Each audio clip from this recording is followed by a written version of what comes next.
¿Qué tal, universo contable y fiscal? En este video vamos a trabajar y más que nada hablar un poco de lo que se publicó recientemente en la resolución miscelánea fiscal para el 2026. Es muy importante comentar que es bien sabido por el gremio de los contadores que año tras año tenemos que estar muy atentos al cierre del año, ya que el gobierno suele emitir en estas fechas sus planes de fiscalización para el siguiente año, en este caso para el 2026. En este caso no fue la excepción y el 28 de diciembre de este 2025 se hizo pública la resolución miscelánea que se tiene preparada para este 2026. Ahora bien, es muy importante que como esta información es de bastante cuidado o es muy delicada debido a que es información que se tiene que considerar para las empresas o emprendedores o cualquier contribuyente de los impuestos en el país, ya que básicamente en estas resoluciones o en estos ajustes se dictan las reglas con las cuales se va a pagar impuestos en el siguiente año. Y si bien no todos los puntos de esta resolución miscelánea van a aplicar a tu perfil, ya que dependerá pues obviamente de qué tipo de contribuyente eres, en qué régimen estás dado de alta ante el SAT, etcétera, es importante conocerlo y si bien en este ejercicio puede que a tu régimen no le aplique algún cambio drástico, es importante estar al pendiente por si llegara a ocurrir en el futuro. Hecho esa pequeña introducción, me gustaría hablar sobre las fuentes confiables de información, que en este caso y para estos temas de las actualizaciones en las leyes fiscales, es bien sabido que tenemos que basarnos en las publicaciones del Diario Oficial de la Federación, ya que se considera que cualquier cambio surge efectos a partir de su publicación en dicho medio. Por lo tanto, nuestra fuente más confiable para encontrar esta información va a ser directamente desde el Diario Oficial de la Federación en su página web. Para ello me gustaría mostrar un poquito cómo llegar a esta página.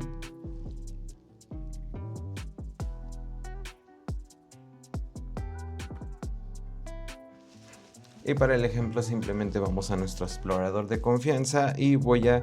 buscar el DOF o Diario Oficial de la Federación. Y vamos a ir directamente a esta opción que notamos que es la dirección oficial o de gobierno, indicándonos que es el Diario Oficial de la Federación, ¿vale? Ingresamos directamente a este link y nos va a mandar a la ventana de inicio del Diario Oficial de la Federación. En este caso, aquí tendremos las publicaciones que se tuvieron el día de hoy, siendo 29 de diciembre del 2025. Y si nos vamos a este calendario, vamos a poder ajustar a las demás fechas que querramos para poder encontrar las publicaciones que se hicieron en la fecha que nosotros deseemos investigar. En este caso, como sé que el día 28 fue cuando se hizo la publicación de la resolución, simplemente voy a esa fecha. Si nos damos cuenta, nos actualizó y nos da las publicaciones que se hicieron en este día, ¿no? Simplemente podemos descargar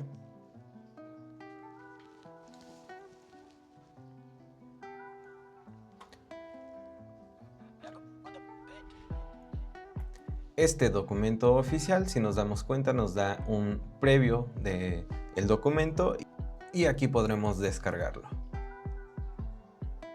Ya que lo tengas en tu computadora, obviamente será cuestión de leerlo en su totalidad para poder comprender todo lo que nos está haciendo saber la autoridad respecto a los cambios que se tienen planeados para lograr sus objetivos de contribución.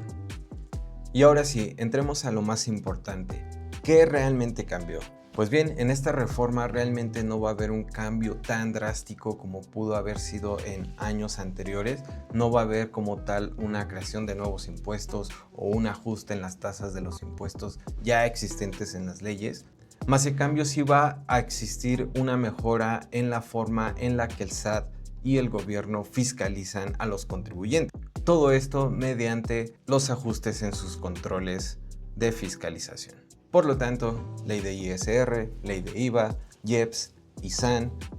se mantienen como hasta ahora, pero la vigilancia y las reglas operativas van a cambiar. Si no cumplimos las leyes existentes hasta ahora con un buen control, una buena fiscalización y operación, el SAT lo va a tomar como una excusa perfecta, si te equivocas, para cobrarte más por esos errores. Ahora, aterrizando un poco más a qué se refiere la ley en este sentido, en realidad es algo que, a mi punto de vista, no es algo nuevo, ya que desde años atrás, desde la creación de los CFDIs o de la contabilidad mediante CFDIs, se preveía que el SAT justo iba a utilizar toda esa información electrónica para poder hacer un vaciado mucho más concreto y mucho más acorde a la realidad, obviamente considerando que si nosotros como contribuyentes emitíamos o solicitábamos mal nuestros CFDIs, vaya, nuestras facturas, podemos caer en errores o en distorsión de la información fiscal que le presentamos a el SAT. ¿En qué sentido? Si nosotros emitimos mal nuestras facturas de ingresos o solicitamos mal nuestras facturas que vamos a hacer deducibles de gastos y después presentamos esa información como verdadera o correcta en nuestras declaraciones ante el SAT, obviamente el SAT va a tomarlo como información errónea y por lo tanto se puede agarrar de ahí para poder hacer ciertas revisiones o incluso proceder a hacer llegar multas, avisos de corrección o incluso iniciar procedimientos administrativos para poder cobrarnos esos créditos fiscales que se nos atribuyen por realmente haber hecho las cosas mal. Entonces, todo el meollo o la base de este asunto es justamente eso. Desde hace tiempo ya tenemos las reglas de cómo emitir esos CFDIs, cómo relacionarlos, las fechas de emisión y demás, pero normalmente existe como un tiempo de adaptación en las personas en lo que lo empiezan a apropiar y empiezan a familiarizarse para poder hacerlo correctamente. Vaya, entiendo yo que la intención de esta presión por parte de la autoridad es hacer que las personas poco a poco vayan entendiendo que ya no son temas opcionales, que ya no es tan fácil que se dejen ir los errores en ese sentido, ya que justamente estos sistemas actuales informáticos con los cuales se trabaja tanto el SAT como nosotros, pues permiten justamente identificar más fácil esos errores y no dejarlos pasar. Ahora, utilizar esa identificación de errores para más rápido regularizar los perfiles de los contribuyentes, lo cual obviamente significaría más dinero para el gobierno. Por lo tanto, ¿a qué CFDIs nos referimos? Básicamente a todos los que podamos emitir y recibir, como lo comentaba en un momento. Por mencionar rápidamente algunos, podemos hablar de CFDIs de ingresos, de nómina, retenciones, del sector primario, las cartas porte, que más adelante hablaremos también o enfatizaremos un poco en este punto, ya que también se va a prestar mucha atención en ello en este 2026. También CFDIs de complementos de pago en el sentido de la trazabilidad de las operaciones, lo cual obviamente refuerza la contabilidad electrónica que nos sirve de sustento para poder generar nuestras declaraciones y poder cumplir con nuestras obligaciones. Como puede ser también la declaración de la DIOT, que forma parte integral de nuestras declaraciones y de la contabilidad electrónica para hacer también un poco más de match con la información obviamente de el IVA en ese caso. Por lo tanto, hay que dejar muy claro que el emitir un CFDI mal desde el inicio y no corregirlo tarde o temprano nos va a traer problemas. Por lo tanto, es más fácil identificar si tenemos algún CFDI erróneo en el mismo día, en el mismo mes cuando lo solicitamos o lo emitimos, a esperarnos a posteriormente a intentar hacer una corrección que pueda ya estar fuera de tiempos en realidad. Así que emitamos bien nuestros CFDIs, evitemos multas y declaremos deducciones que sí sean 100% válidas de acuerdo a nuestros CFDIs. Ahora bien, como les comentaba, hay que resaltar el tema de la carta aporte como un CFDI controlable, ya que justamente también es otro de los temas que, si bien ya se venía sugiriendo por parte de la autoridad en ciertas misceláneas, haciendo saber al contribuyente que es necesario la emisión de esta carta aporte para poder monitorear los traslados de mercancías, ya sean marítimas o terrestres, tanto en los perfiles de los contribuyentes o empresas que se dedican a la venta como tal de los productos, o a los transportistas intermediarios que únicamente se van a dedicar a trasladar la mercancía de terceros, ¿no? Básicamente es muy importante este documento, este CFDI, que esté emitido correctamente en tiempo y forma, y saber que es muy importante que ya no es algo opcional. Si queremos asegurar nuestra mercancía, como comento, tanto de terceros como nuestra en el caso de las empresas, es muy importante que se considere la generación de este CFDI de complemento carta aporte. Si tienen alguna duda de cómo se realiza este CFDI, yo ya tengo en el canal 2 videos mencionando cómo hacer la carta aporte en cualquiera de los dos casos. En el caso de que sea un servicio de traslado de mercancía de terceros, o en el caso de que aplique el traslado de tu propia mercancía. Te dejo por aquí el nombre de esos 2 videos por si gustas buscarlos en este canal y que te apoyes un poco más en el tema. Ahora bien, por último al respecto, saber que a partir de este 2026 ya no se vuelve opcional la emisión de este documento, sino que ya es más estricta, y si queremos evitarnos problemas como embargo de la mercancía por consideraciones ajenas por parte de la autoridad, vaya, si te detienen en carretera y si no cuentas con estos documentos, pueden embargarte y básicamente tendrás que afrontar ahora un procedimiento para poder aclarar la situación. Si queremos evitarnos cualquier cosa al respecto, multas incluso, lo mejor es prever siempre la emisión correcta de esta carta aporte. Asimismo, evitando que incluso los servicios que nos pagan quizá como transportistas puedan llegar a ser no deducibles para los terceros por la misma falta de materialización de todo lo que se necesita para llevar a cabo este servicio o esta operación. Resaltando como último punto que incluso se puede abrir una puerta de investigación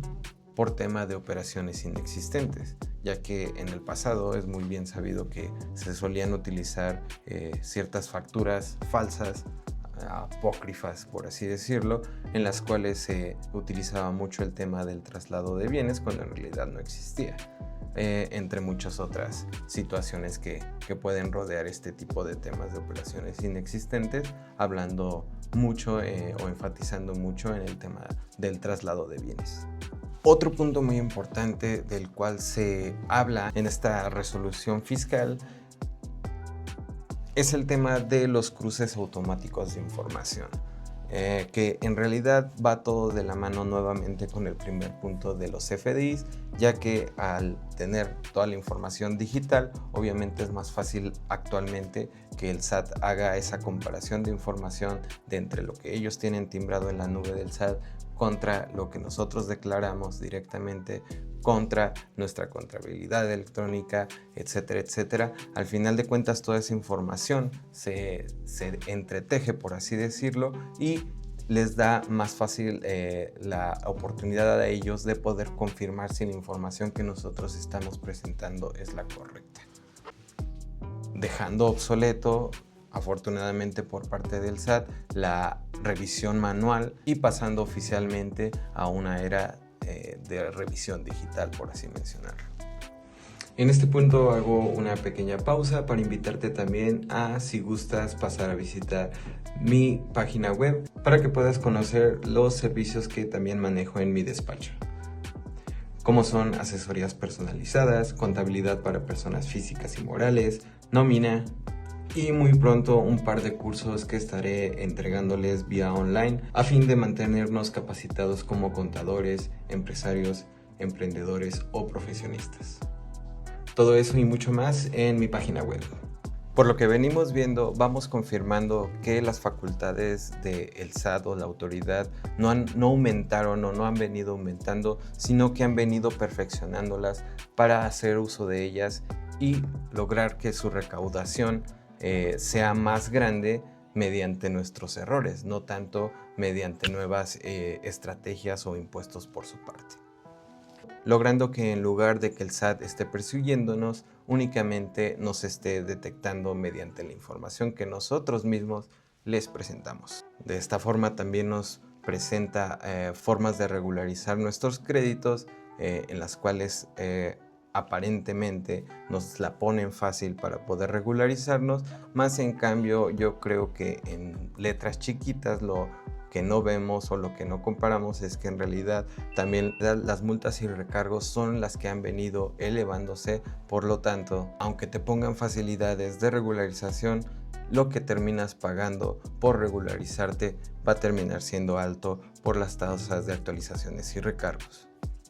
Quizá lo que quiero decir en ese sentido es que es mejor prevenir que lamentar, es mejor hacer las cosas bien desde antes a tener que corregir posteriormente con el SAT.